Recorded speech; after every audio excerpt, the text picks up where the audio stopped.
आप सभी दोस्त बिल्कुल खैर व आफ़ियत के साथ होंगे और होम्योपैथी को भरपूर तरीके के साथ आप इंजॉय कर रहे होंगे। दोस्तों, आज मैं बहुत ही बेसिक और बहुत ही फंडामेंटल बात आपके साथ करने जा रहा हूँ। बात ये है कि जो आप लोगों ने भी अपनी अपनी ज़िंदगियों में ये बात महसूस की होगी, ये एक्सपीरियंस किया होगा। तो दोस्तों, बात ये है कि मोस्टली जो होम्योपैथ्स हैं वो उनकी उम्रें गुज़र जाती हैं, उनकी ज़िंदगियां गुज़र जाती हैं, लेकिन जितनी वो भाग दौड़ जो है वो सही अप्रोच को समझने के लिए लगाते हैं, उनके मुताबिक वो जो मेहनत करते हैं उसका सिला उनको नहीं मिलता। और होता ये है कि आफ्टर 30 और above 30 years spending in homeopathy वो कन्फ्यूजन का शिकार रहते हैं कि उनको क्या पढ़ना चाहिए, क्या नहीं पढ़ना चाहिए, और which approach they must follow or not. तो ये जो डिसीजंस हैं ये करने में उनकी एक उम्र गुजर जाती है, एक वक्त लग जाता है उनको सिर्फ इन चीज़ों का तयन करने के लिए कि सही क्या है और गलत क्या है। और एक और चीज़ मैं आपको बताना ही चाहता हूँ कि ये सभी लोग जो हैं वो किसी ना किसी बड़े होम्योपैथ को देखकर बहुत मुतासर होते हैं और फिर ये जो है उसकी अप्रोच को सीखने की कोशिश करते हैं। और ये जो चीज़ें हैं ये तमाम की तमाम उनको कंफ्यूज कर देती हैं। जब वो उस होम्योपैथ के पास जाते हैं तो फिर कि कोई और होम्योपैथ उनको नज़र आता है, वो डिफरेंट वे से काम कर रहा होता है, तो वो उसकी तरफ फिर भागते हैं। और ये सिलसिला जो है इधर से उधर जाने वाला, उधर से इधर जाने वाला, ये उनकी लाइफ में चलता रहता है कि उनकी लाइफ जो है 45 साल वो 50 साल के हो जाते हैं, लेकिन वो होम्योपैथी के असल राज को नहीं पा सकते कि what is homeopathy in right sense. और ये कन्फ्यूजन उनकी लाइफ में चलती रहती है, ये बड़ा लंबा अरसा, और ये बहुत डेंजरस कन्फ्यूजन है माय डियर फ्रेंड्स। सो हमें एक चीज़ मैं आपको बताना चाहता हूँ कि सभी लोग बहुत अच्छा काम कर रहे हैं। जितनी भी अप्रोचेज़ हैं इस वक्त, होम्योपैथी की न्यू अप्रोचेज़ आई हैं या क्लासिकल अप्रोच है, ये सभी अप्रोचेज़ जो हैं हम इनको बिल्कुल भी डिनाई नहीं कर सकते, इनको अंडर एस्टिमेट नहीं कर सकते हैं। लेकिन दोस्तों, बात ये है कि मुझे ये देखना है कि what I am doing my self, मैं ख़ुद क्या कर रहा हूँ, मैं खुद जो है सीखने के लिए मैं क्या कर रहा हूँ, क्या मैंने अपना कोई स्टडी प्लान बनाया है। तो मैं आपको ये बताना चाहता हूँ माय डियर फ्रेंड्स, जो बिगनर्स हैं मैं उनको ये बताना चाहता हूँ कि आप अगर ये चाहते हैं कि आपकी जो पोजीशन है, आपका जो है वो इस तरह के होम्योपैथ्स की तरह बिल्कुल ना हो कि कल को आपको रिग्रेट हो कि आपने पूरी ज़िंदगी जो है वो ज़ाया कर दी है और अभी आप इस नतीजे पे ही नहीं पहुँचे हैं कि हाउ टू प्रैक्टिस होम्योपैथी। सो मैं आपको ये बताना चाहता हूँ कि वो लोग जो अभी भी कन्फ्यूजन का शिकार हैं या वो लोग जो बिगनर्स ऑफ होम्योपैथी हैं, तो मैं इनको बताना चाहता हूँ, प्लीज़ आप इससे पहले कि आप इधर उधर की अप्रोचेस की तरफ जाएं, आप डिफरेंट लोगों की तरफ जाएं, तो उनमें उसमें सबसे बेहतर चीज़ ये है कि आज ही आप अपना एक स्टडी प्लान मुरतब कर लें।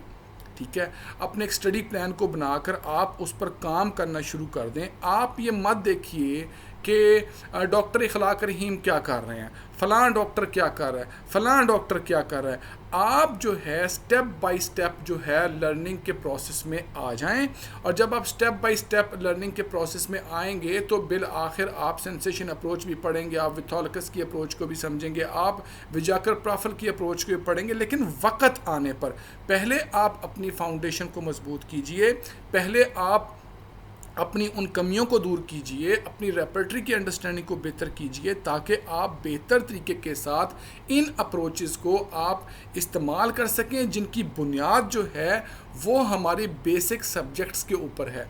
तो माय डियर फ्रेंड्स, आप सभी लोग कुछ ना कुछ तो स्टडी करते होंगे, लेकिन बहुत से दोस्त मुझसे ये पूछते हैं कि डॉक्टर साहब हम क्या पढ़ें, हम कहाँ से स्टार्ट लें, हम किस ऑथर को पढ़ना शुरू करें। तो मैं आपको ये बताना चाहता हूँ कि अगर आप मटेरिया मेडिका पढ़ना चाहते हैं अच्छे तरीके के साथ, तो मैं आपको रिकमेंड करूँगा कि प्लीज़ आप जो है वो एक किताब मैं आपको इंट्रोड्यूस करवा रहा हूँ। ये लीडर्स इन होम्योपैथिक थेरापेटिक्स, ये डॉक्टर इबी नेश की किताब है। आप सबसे पहले इसका मुतालिया करें और बहुत अच्छे तरीके के साथ इस किताब का मुतालिया करें, बहुत अच्छे तरीके के साथ। एक एक सिम्टम जो है उसके ऊपर आपकी ग्रिप होनी चाहिए। ये बहुत आसान किताब लिखी है, लेकिन बिलीव मी कि ये जो किताब है ये बड़े बड़े क्रॉनिक केसेस को हल करने में हमारी मदद देती है और बड़ी आसानी के साथ हमें जो है वो होम्योपैथी में बहुत अच्छे रिज़ल्ट प्रोवाइड करती है। So it's your first book. आप अपने स्टडी प्लान में इसको शामिल कर लें। आप 6 महीने में, साल में इसको पढ़ना चाहते हैं, जब तक आप इसकी मास्टरी हासिल नहीं करते तो आप किसी दूसरी किताब की तरफ मत जाइए। अब नेक्स्ट आप क्या करेंगे? नेक्स्ट ये करेंगे, जब आपकी ये किताब ख़त्म हो जाए, आपका अबूर, आपकी कमांड जो है वो नेश लीडर के ऊपर, लीडर्स इन होम्योपैथिक थेरापेटिक्स के ऊपर अच्छी सी बन जाती है, तो फिर आप नेक्स्ट किताबों की तरफ बढ़ सकते हैं। लेकिन नेक्स्ट किताब भी मैं आपको बताना चाहता हूँ कि मेरे पास आपके लिए है एलन्स की नोट्स। जी my dear friends, it's a very very wonderful book. आप अपनी इस किताब को ख़त्म करने के बाद एलन्स की नोट पर आइए। और जितने भी लोग होम्योपैथी को पढ़ा रहे हैं, तो मैं उन दोस्तों को ये रिक्वेस्ट करूँगा कि प्लीज़ आप अपने स्टूडेंट्स को, आप बिगनर्स को सबसे पहले इस किताब के ऊपर, इबी नेश की इस किताब के ऊपर जो है वो उनको लगाएं और इसको अच्छे तरीके से पढ़ाने के बाद उन बच्चों को जो है रिकमेंड करें कि वो एलन्स की नोट्स की तरफ आएँ।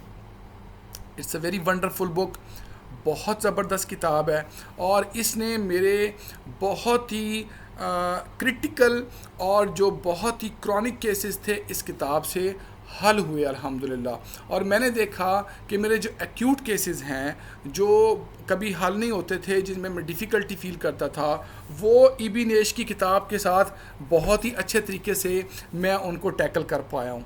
It's a very marvellous book, बहुत इजी किताब है, बहुत ज़बरदस्त बुक है। आप पढ़िएगा इंशाल्लाह ताला, एक एक लाइन, एक एक वर्ड आपको इंशाल्लाह ताला बहुत मज़ा देने वाला है। तो ये बुक बहुत मज़ेदार बुक्स हैं। और अगर आप होम्योपैथी को पढ़ते हैं और होम्योपैथी को आप बेहतर तरीके के साथ प्रैक्टिस करना चाहते हैं और फिर आप होम्योपैथी के मास्टर को नहीं पढ़ते, तो ये बहुत बड़ी नाइंसाफ़ी होगी कि आप होम्योपैथी के बानी को बिल्कुल ना पढ़ें और दीगर किताबों की तरफ बढ़ें। तो मैं आपको रिक्वेस्ट करूँगा कि काइंडली आप लोग जो है वो अपने स्टडी प्लान के अंदर जो है वो ऑर्गेनन ऑफ द मेडिसिन को ज़रूर शामिल कर लें। और माय डियर फ्रेंड्स, एक हैबिट अपनी बना लें कि जब आप क्लिनिक्स के ऊपर बैठे होते हैं, जब आप फारिग बैठे हों, जो है आपके पास वक़्त हो, तो प्लीज़ आप 10 से 20 मिनट जो है एक एफोरिज़म की 2, 3, 4 लाइनों को ज़रूर स्टडी करें। देखें कि मास्टर आपको जो है इसके अंदर क्या कहते हैं, किस बात की आपको जो है वो इंस्ट्रक्शंस देते हैं, उन इंस्ट्रक्शंस को फॉलो करें। बिकॉज़ एक चीज़ मैं आपको बता दूं कि मटेरिया मेडिका के ऊपर हमारा सारा जोर होता है। हम मटेरिया मेडिका पढ़ने के ऊपर डे एंड नाइट सर्फ करते हैं, इंटरेस्टेड होते हैं दवाइयों को जानने में, और ये कोई बुरी बात नहीं है, हमें दवाओं को समझना भी होता है।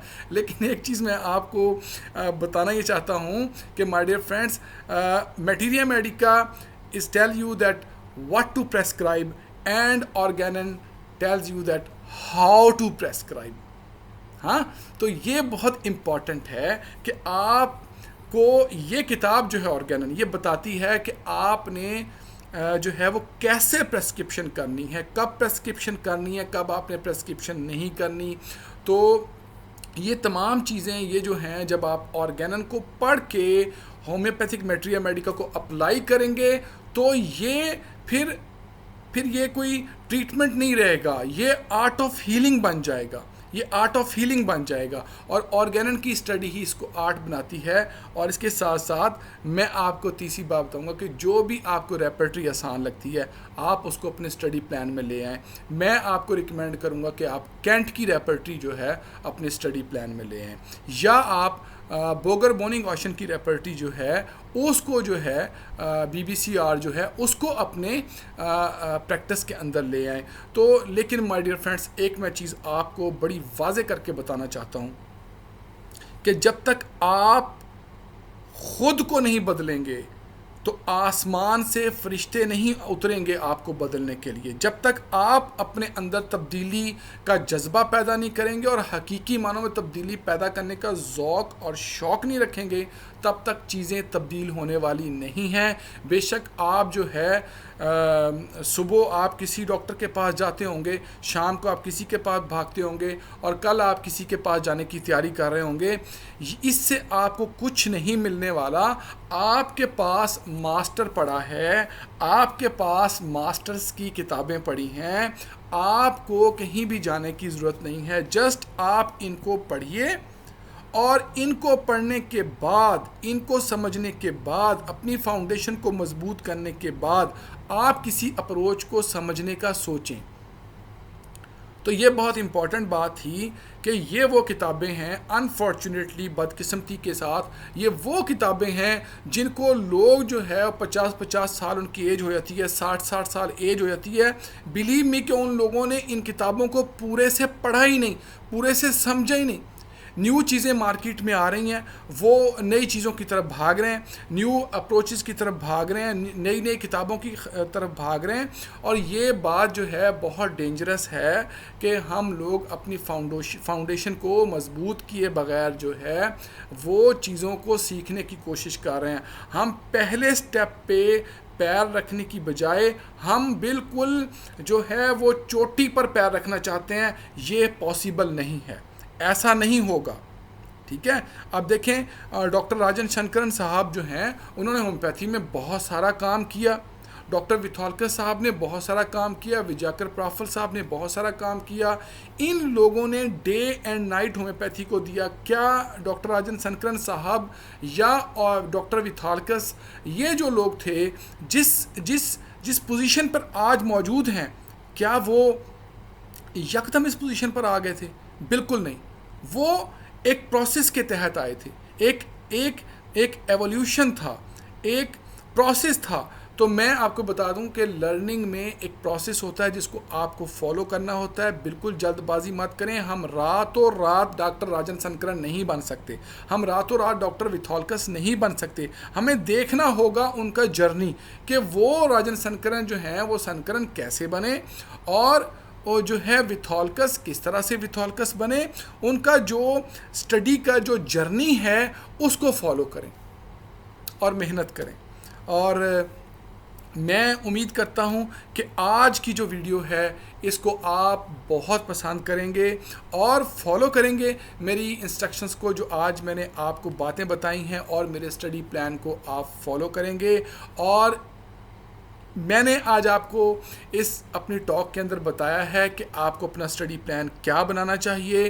आप मुझसे डिफ़र कर सकते हैं, लेकिन it's a very wonderful study plan जो मैंने आपको दिया है। और हमने समझा कि क्यों हम लोग जो है वो उम्रें गुजर जाती हैं और होम्योपैथी में हम फेल रहते हैं, होम्योपैथी में हम नाकाम रहते हैं, हम कंफ्यूज रहते हैं, हमारा अपना विजन क्लियर ही नहीं होता, हमारे आइडियाज़ में क्लैरिटी नहीं आती। So if you want to do a successful homeopathic practice, तो आप मेरे इन इंस्ट्रक्शंस को फॉलो कीजिएगा और अपने दोस्तों तक भी इन बातों को शेयर कीजिएगा।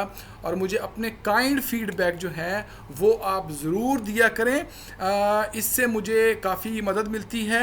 और इंशाल्लाह ताला मैं जल्द ही आपके साथ, मैंने एक वादा किया था कि मैं एलन्स की नोट्स के ऊपर कुछ जो है वो लेक्चर दूंगा, और हम इंशाल्लाह ताला एलन्स की नोट को कम्प्लीटली जो है वो ख़त्म करेंगे। वो मैं इंशाल्लाह ताला इंशाल्लाह कल से मैं ये शुरू कर रहा हूँ अपने लेक्चर्स।